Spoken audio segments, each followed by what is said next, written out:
Sorry ada on. Saya dah agak juga. Detail dah kita kamu.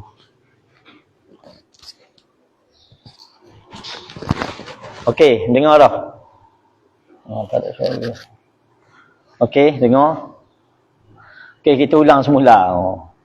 Detail kita sebut dah. Daurah kali ni kita akan buat dengan sesi pengajian kita diselaraskan. Ustaz seorang yang akan handle daurah. Jadi sepanjang daurah ni, akhir kita di minggu akhir bulan Ramadan sebelum kita cuti, kita akan ada ujian.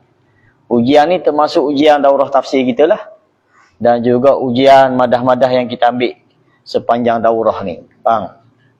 Sebab dengan ujian itulah kita akan nilai mana yang akan sambung pengajian di peringkat sanawi, mana yang akan sambung pengajian di peringkat tamhidi saja selepas daripada raya lagi. Okey. Jadi untuk daurah tafsir ni kita ada 10 perkara yang kita akan bincangkan daripada tafsir kita.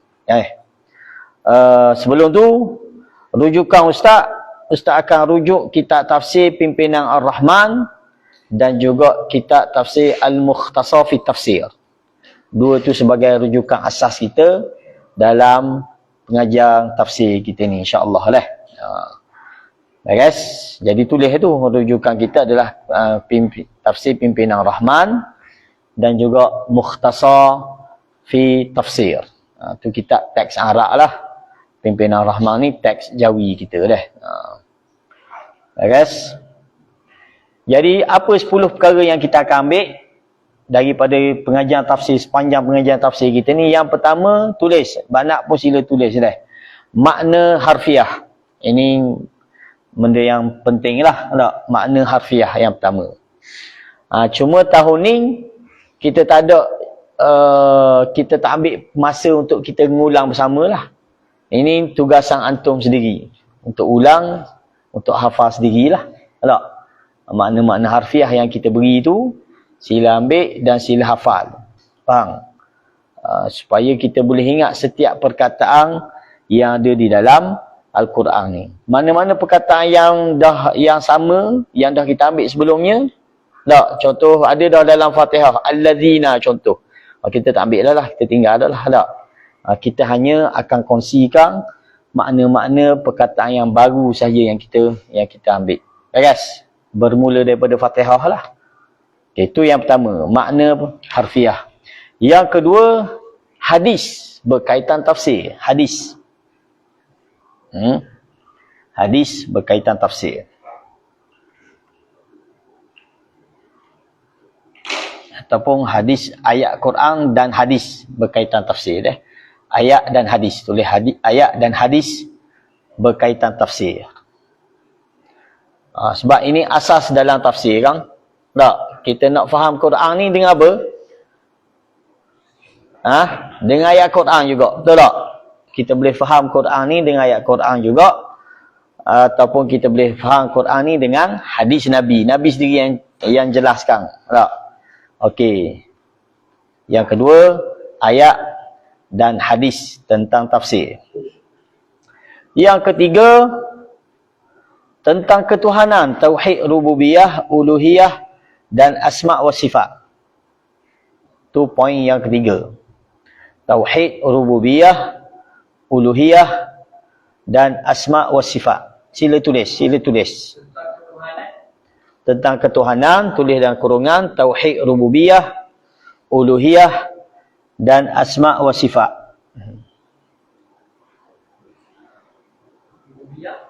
Uluhiyah, rububiyah, uluhiyah dan asma' wa sifat. Rububiyah.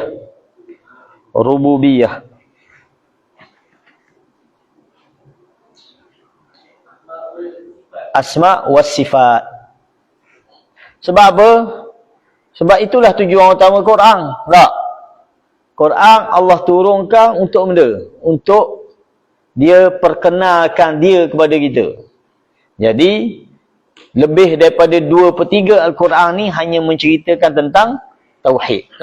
sama ada tauhid rububiyah ataupun uluhiyah ataupun asma' wa sifat. Contoh dalam surah Fatihah, benda tauhid yang ada tentang tauhid dalam surah Fatihah. Alhamdulillah pertama. Lillah tu tauhid benda. Alhamdulillah. Rububiyah. Tauhid benda. Alhamdulillah. Asma' wa sifat nama Allah ada. Lepas tu Rabbil alamin. Rububiyah ada. Bang. Ar-Rahmanir Rahim. Asma' wa sifat. Begitulah, mana-mana ada ayat yang berkait dengan tentang tauhid, kita akan highlight. Ni tauhid rububiyah, ni tauhid uluhiyah. Ya, kita cuba itulah, dak rekod lah. Supaya kita boleh kenal tentang tauhid rububiyah, uluhiyah dan asma' wa sifat. Itu perkara ketiga kita akan ambil. Perkara yang keempat, jannah wan nar. Jannah wan nar. Benda maksud cerita tentang syurga dan neraka. Banyak dalam Quran kan? Tak? Syurga dan neraka. Bila Allah cerita tentang syurga, sama ada cerita tentang apa yang ada dalam syurga ataupun perihal syurga ataupun cerita tentang ahli syurga.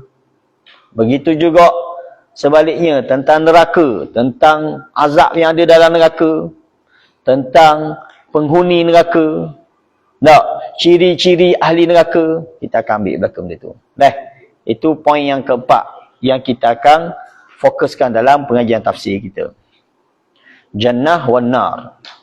Yang kelima, kisah ataupun cerita. Kisah, cerita. Ada tak dalam Quran cerita? Ada lah, tak? Cerita Ashabul Kahfi, cerita Ashabul Jannah, cerita Ashabul Jannatain, cerita Ashabul Fil dan pelbagai lagi cerita. Pun kita akan fokus. Kita akan, tak, ini ayat ni ataupun surah ni di dalamnya ada cerita sekian. Dan kita pastikan cerita yang kita akan bincangkan adalah cerita yang sahih sahaja. Tak? Kita tak akan bawa cerita-cerita yang karut-marut ataupun cerita yang tidak sahih. Yang keberapa dah? Yang kelima. Bukan kisah cinta. Kisah cerita. Kisah dan cerita. Itu je. Kisah ataupun cerita tak? Yang keenam. Ahkam. Yang keenam dah hang. Macam mana 5 tinggal mana? Yang pertama, makna harfiah. Yang kedua, ayat dan hadis tafsir. Yang ketiga, tauhid rububiyah, uluhiyah, asma' wa sifat. Yang keempat, jannah wan nar. Syurga dan neraka. Yang kelima, kisah, cerita. Okey. Yang keenam, ahkam. Hukum hakam. Yang keenam, hukum hakam. Apa? Berkait dengan halal haram, berkait dengan fiqh, berkait dengan ibadah. Tak? Itu hukum hakam. Itu pun ada ayat-ayat yang berkait hukum hakam, kita cerita. Ayat ni nak menceritakan tentang Allah halalkan makan sekian-sekian. Contoh.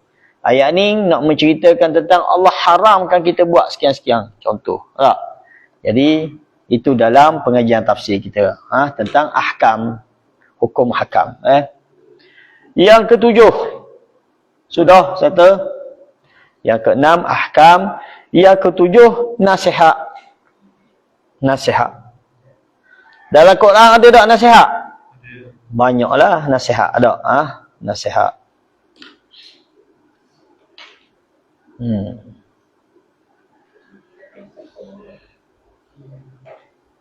Kisah tu termasuk kisah Nabi-Nabi dah. Tak ada sebut ni Kisah tu berkait juga kisah Nabi-Nabi. Okey, yang ketujuh nasihat dan pengajaran dah.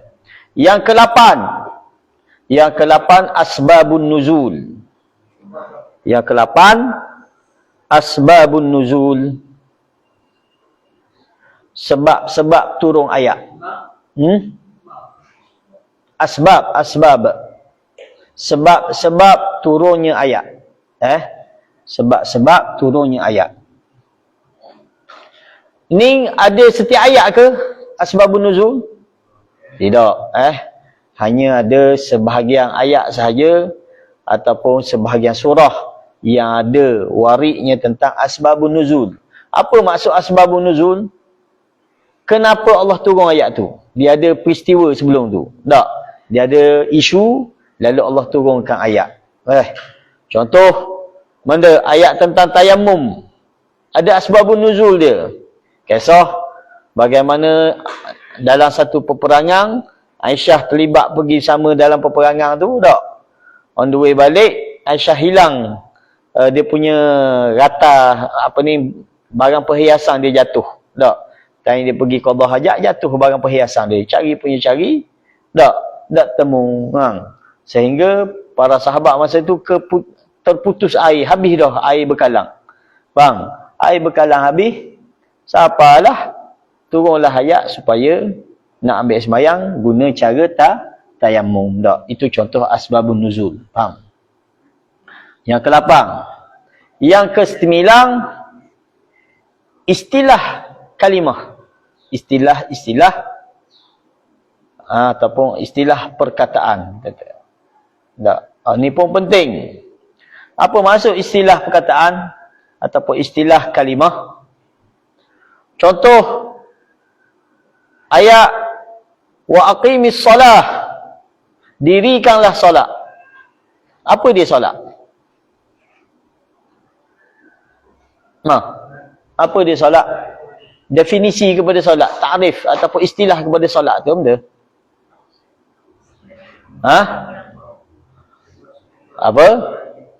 Qaulun makhsus wa amalun makhsus yabda'u bitakbir wa yantahi bitaslim. Bitaslim. Itu dia panggil istilah. Setiap perkataan-perkataan ada perkataan-perkataan yang mesti kita tahu istilah dia. Contoh sabar, contoh semayang sana. Benda semayang. Semayang dalam istilahnya adalah perkataan yang khusus, perbuatan yang khusus, yang dimulakan dengan takbir, yang disudahi dengan salam. Contoh. Itu yang ke-9, istilah kalimah. Istilah kalimah. Ini kita akan temui dalam kitab-kitab tafsir lah. Tak? Dia menjelaskan, ini maksud dia benda ni, ini maksud. Contoh takwa, benda maksud takwa. Kita sebut takwa, benda maksud. Okey. Dalam pengajian tafsir kita akan temui takwa maksud dia sekian. Tak? Faham? Sabar, benda maksud sabar. Munafik, apa dia munafik? Fasik, apa dia fasik? Syirik. Semua istilah-istilah ni kita tak nak, kita hanya pandai sebut, tapi kita tak tahu apa maksud dia. InsyaAllah dengan pengajian tafsir, kita akan sentuh tentang istilah-istilah ni. Dan yang terakhir sekali, doa. Yang terakhir sekali, doa. Kita akan temui ayat-ayat yang dalam bentuk doa. Okey, kita akan fokus. Ni ayat penting. Ini doa. Ini doa Nabi Musa. Ini doa Nabi Adam. Ini doa Nabi kita Muhammad sallallahu alaihi wasallam. Ini doa orang-orang soleh yang terdahulu. Contoh. Tak? Okey. Jadi inilah 10 perkara yang kita akan ambil manfaat, faedah daripada daurah tafsir kita. Boleh ke? Sila ulang balik. Yang pertama benda? Makna harfiah. Yang kedua? Ayat atau hadis tentang tafsir. Yang ketiga? Ketuhanan. Dalam ketuhanan ada 3 perkara. Tak? Rububiyah, uluhiyah, asma' wa sifat. Yang keberapa pula? Yang keempat? Syurga dan neraka. Tak? Yang kelima? Kisah-kisah ataupun cerita. Yang keenam? Hukum hakam, halal, haram dan sebagainya. Tak? Yang ketujuh? Nasihat dan pengajaran. Yang ke-8? Asbabun nuzul. Yang ke-9? Istilah perkataan. Dan yang ke-10? Doa. Tak? Okey, jadi inilah manfaat yang kita cuba ambil daripada pengajian tafsir kita. Beres? Jadi kita rasa sekadar tu lah. Tak? Kita tak nak panjang-panjang pun. Daurah tafsir kita ada 2 slot sahaja. sepanjang dari awal sesi ni sehingga ke 25 Ramadan, kita ada 2 slot setiap hari. Selepas subuh sekali dan selepas zuhur. Selepas zuhur ni mungkin kita rekah je. Selepas subuh tu mungkin kita panjang sikit. Waktu hafazan Quran kita akan postpone ke pukul 9. Itu waktu hafazan Quran kita. Faham? Nampak? Tapi dalam daurah ni pukul apa? Pada tu malam kita macam biasalah. Waktu untuk kita ngapa, waktu kita sepanjang seminggu ni kita tak ada kuliah. Kecuali Khamis dan Jumaat sahaja. Hari Ahad kita tak ada kuliah dah.